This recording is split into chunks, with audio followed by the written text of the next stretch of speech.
Pasamos años en la escuela estudiando, haciendo resúmenes, memorizando cosas, tomando apuntes. Pero, ¿alguna vez alguien nos enseñó cómo realmente aprendemos? Lo mucho que se habla de qué aprender, pero no de cómo aprender. Estrategias de estudios que usamos durante años y después descubrimos que no funcionaban tan bien. Muchas personas pasan gran parte de su vida estudiando sin conocer realmente cuáles son sus métodos que mejor funcionan para ellas. Y ahí aparece un concepto fundamental de la psicología educativa, la metacognición. Hola, bienvenidos otra vez a El Arte de Hablar. Un podcast de entre sesiones. Somos Javi y Flor y hoy vamos a hablar de un tema súper interesante sobre lo que es aprender, básicamente.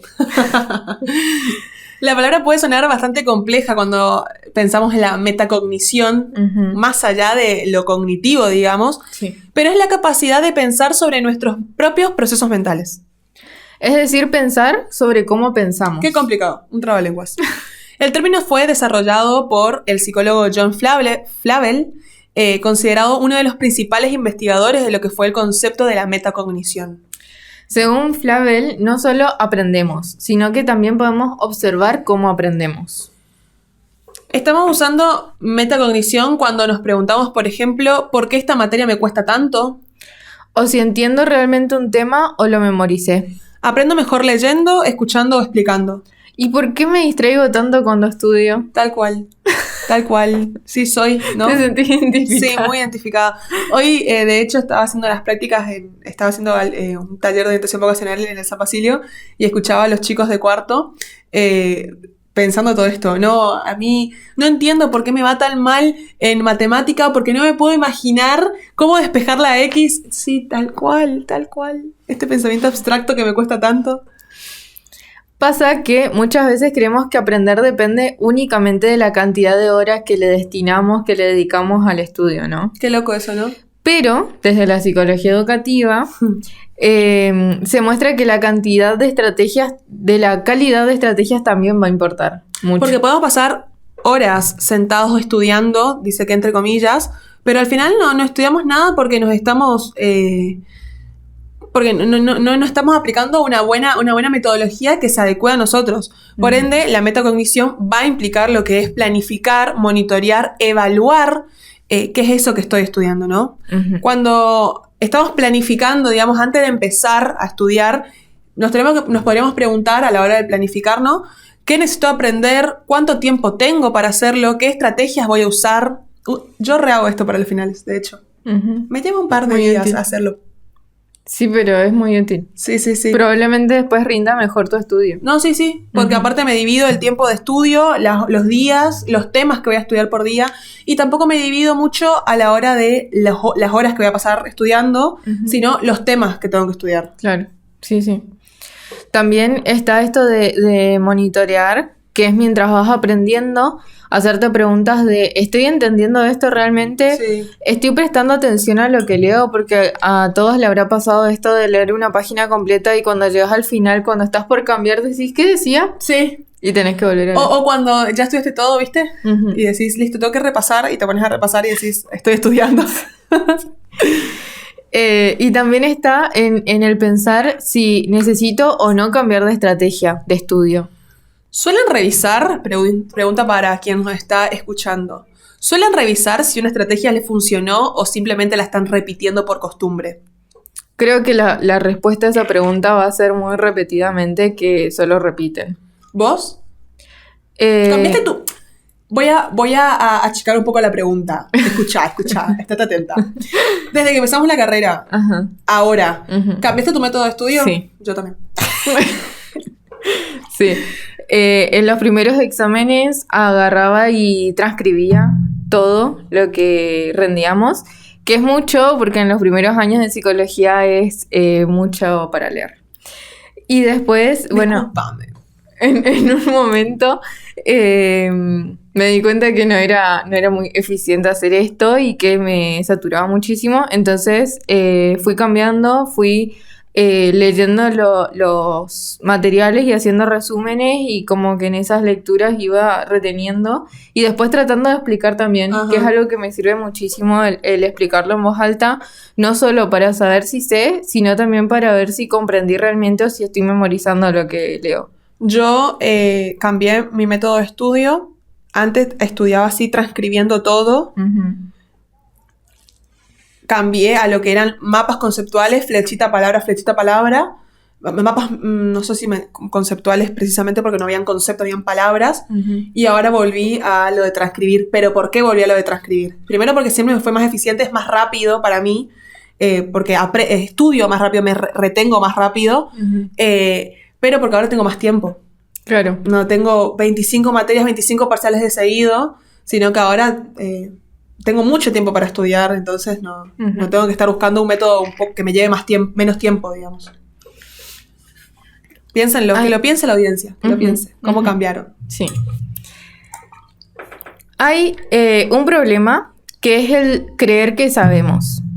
Uno de los fenómenos más interesantes justamente del aprendizaje es que muchas veces creemos que entendimos algo cuando en realidad no es tan así. Esto es bastante complicado, esta parte, y bastante tramposa, porque a la hora de estar estudiando, por ahí leemos varias veces un texto y decimos, listo, ya entendí, o ya lo comprendí, pero en realidad estamos familiarizados con este texto, no lo estamos comprendiendo de verdad. Como una ilusión de conocimiento. Ajá, entonces ahí decimos o sentimos, sí, ya lo sé, pero después cuando tratamos de explicarlo, no lo sabía. No lo sabes, o cuando estás volviendo a repasar decís, al final, y la información no está. Sí, se perdió. Ahí está el ejemplo que había dicho anteriormente. ¿Cuántas veces leímos una página entera y cuando llegamos al final no nos acordamos nada? O cuando salimos de un examen decimos, la rompí, me fue re bien. Después, no aprobaste. No, qué horror. Encima, ay no, qué feo. O cuando te sentás a hacer el examen, que vos, cuando al estudiar estabas refamiliarizado con los textos, te sentaste y todas las preguntas son, no sé, de razonar, tipo, ¿qué harías vos en este caso? No, ya está. Sí. No sé qué haría yo. Pregúntame qué haría fulano de tal, no yo. Bueno, eso me da pie a una aclaración que me parece que es súper importante, que es la diferenciación entre entender y memorizar la información. Sí. Que lo de memorizar veo muchísimo que pasa en las generaciones que nos siguen. No soy muy consciente de la nuestra, pero sí de... ¿No? Nosotros seguimos con esto de tenemos que entender. Ajá. Voy a hablar de las personas con las que cursé en algún momento, con las que me presenté a rendir finales, pero a la hora de estar repasando antes de entrar a un final, justamente se da esto de que te explica. Y te dice, te voy a explicar porque me sirve para después entrar al final. Sí. Creo que estamos todavía en esa faceta de entender. Igual creo que no es tanto de generación, sino de el tiempo que llevas estudiando. En la secundaria por ahí vos podés estudiar memorizándote porque son cosas cortitas, no tiene mucho sentido, no te interesa mucho. Cuando entras en la facultad, en los primeros años vas a seguir de la misma forma que aprendiste en la secundaria, a estudiar y a aprender. Y después como que vas vos reversionándote porque es como que vas uniendo todos los conocimientos que no te quedan aprenderlos de memoria. Vas aprendiendo a aprender. Literal. Sí. Literal. Entonces como que vas estudiando y vas a decir, esto se relaciona con esto. Entonces cuando ya vas explicando, ya le vas diciendo a la persona, ¿te acordás cuando vimos tal cosa? Es como que inherente a vos vas a aprender explicando y entendiendo, digamos. Sí. Me parece súper importante esto que dijiste de relacionar cosas. Sí. Porque ahí se puede consolidar mejor. Hay psicólogos que lo dicen. Que se puede consolidar mejor la información si podemos asociarla con algo más, ¿no? Sí. Que de hecho es lo que se critica mucho en las escuelas. El conocimiento que se brinda en las escuelas no se relaciona en nada a la vida cotidiana de los alumnos. Entonces, a la hora de tener que estudiar, nada les interesa para nada, porque nada está relacionado con algo que ellos ya sepan. Ellos tienen que estar todo el tiempo asimilando conocimientos y nunca los pueden acomodar, porque no hay una estructura para acomodar todo esto. Sí. Me parece muy... ¿Quién desaprobó psicología ocasional? Ni idea, yo no. Me parece muy importante tener en cuenta esto, también desde el lado de los educadores, ¿no? De tratar de ver formas o estrategias de explicar las cosas para que puedan sentir... no sé si identificado sería la palabra, pero decir como, esto me sirve porque se relaciona con tal parte de mi vida, ¿no? Sí. Entonces ahí es como que el aprendizaje se va a consolidar muchísimo más que decir, bueno, tenés que saber esto porque es algo que tenés que saber que te tengo que dar. Creo que por eso la psicología impacta tanto y llena tanto a la gente y llama mucho la atención. Porque todo lo que se habla en psicología te atraviesa a vos de alguna manera. Uh-huh. De hecho. Sí. Volvamos al tema. Volvamos porque nos fuimos, literal. Sí. Hay un tema que también es bastante popular, pero también fue muy criticado, que es la teoría de la inteligencias múltiples de Howard Gardner.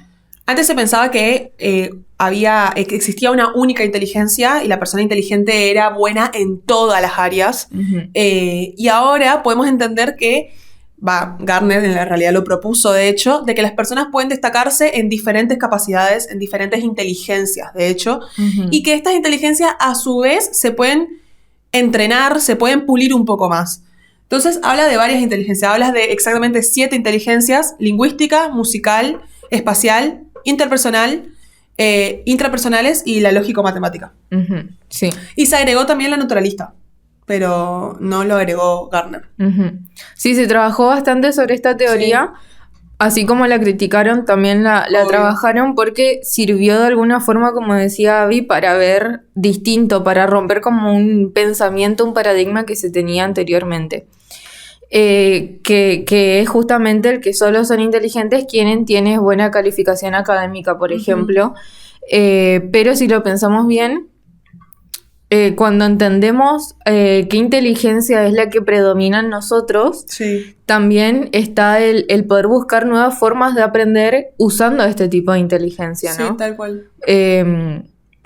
Ahí también se tiene que abrir paso mucho al ingenio en algunos tipos, pero capaz algunas personas se puede ver cómo les sirve estudiar caminando o haciendo otras cosas mientras está estudiando o está escuchando algo para ir reteniéndolo. O pensarlo también en la secundaria. Fíjate cómo en la secundaria se forman o se... no quiero decir capacitan, no me sale una palabra exacta, pero como que se trabajan todas las inteligencias. Uh-huh. Porque tenemos música, tenemos plástica, tenemos matemática, lengua, que bueno, está bien. Normalmente se enfoca mucho más en matemática y lengua, naturales, sociales. Sí. Pero de igual manera están todas. Uh-huh. Todas las inteligencias. Sí. Es también un poco para autoconocerse, en cuál por ahí te sirve un poco más. Estaría bueno capaz que el sistema educativo, frente a algún alumno que sea un poco mejor en arte, lo puntualiza ahí, ¿no? Uh-huh. De igual manera también hay escuelas, por eso están las orientaciones en todas las escuelas. Hay escuelas que están más orientadas a lo que es ingeniería, por ejemplo, un pensamiento lógico-matemático, como las industriales. Hay otras que están más relacionadas al arte y así. Uh-huh. Sí. También está el darle lugar, porque muchas veces se puede ver cómo los niños desde muy chiquititos muestran una capacidad. Sí, como una predisposición para algo. Ajá, y no se le da tanta importancia. Y sin embargo, capaz si se estimula mucho desde un comienzo, tienen muy marcado el rumbo después, ¿no? Sí. Pero bueno, eso fue... Es como que criamos, para los que escucharon el podcast de padres, es como que criamos lo que queremos. Eso fue como un paréntesis, hablar de las distintas inteligencias, pero volviendo a la metacognición. ¿Por qué la metacognición es tan importante? Las personas justamente con habilidades metacognitivas desarrolladas suelen aprender de una forma mucho más autónoma, detectar errores con facilidad, adaptarse mejor a nuevos desafíos y también regular mucho sus procesos de aprendizaje, que creo que es la parte más importante, porque cuando vos estás estudiando, estás aprendiendo, te frustras muchísimo. Sí. Y al saber regularlo, al saber adaptarte a esto, uh-huh, es re importante, porque te lo vas a hacer mucho más placentero. Uh-huh. Pero esto no sirve solamente para estudiar, sino también va a aparecer más adelante en el trabajo, en las relaciones con otras personas, en la toma de decisiones, en la vida cotidiana. Porque conocernos implica también comprender cómo funciona nuestra mente, y eso es lo que nos da la metacognición. Tal cual. Muchas veces pasamos años comparándonos con otras personas. Pensamos que somos menos inteligentes porque aprendemos más lentos o porque aprendemos de forma distinta, ¿no? Y encima nos decimos cosas. A mí, por ejemplo, hoy le contaba a los chicos de cuarto que a mí me costaba mucho matemática, uh-huh, muchísimo. Me costaba ese pensamiento abstracto que de hecho en la secundaria todavía no está del todo desarrollado. Capaz que el mío tardó un poquito más en desarrollarse. Pero me costaba mucho el despejar la X. ¿Qué sé yo qué es la X, hermano? ¿Qué está haciendo la X acá? Porque hay letras en matemática. No, o química. Escuché a los niños el otro día diciendo, ¿por qué después más adelante nos van a enseñar letras en matemáticas? Sí, cuando vos pasabas por enfrente del séptimo grado veías que los nenes estaban aprendiendo tipo de las combinaciones. Los cálculos combinatorios, no sé qué. Que tiene operaciones combinadas. Esas, gracias, amigo. ¿Ves que tanto me cuesta que las reprimí completamente? Bueno, en química, por ejemplo, cuando dábamos átomos, ¿dónde está? ¿Dónde? Me costó un montón con las células. Las células, ay, Dios mío, encima justo, para mí es a propósito, te les ponen esos temas cuando vos estás cambiando de el periodo preoperatorio, creo que era ¿cuál es el antes del abstracto? Ajá. Te ponen la célula ahí, no sé, no me puedo imaginar cosas abstractas, hermano, pará. Y después química con los átomos, bueno, dale. ¿Dónde está el átomo? Entramos, el público no te debe estar entendiendo con los periodos de Piaget. Sí, perdón. Piaget decía que tenemos distintos periodos para adquirir distinta información. Entonces, bueno, a lo que va Abby es que hay algunos periodos donde todavía las cosas abstractas no las tenemos, no las podemos comprender. Que es el periodo justamente que se forma, que se termina que teníamos de pasar, digamos, en la secundaria. Ajá.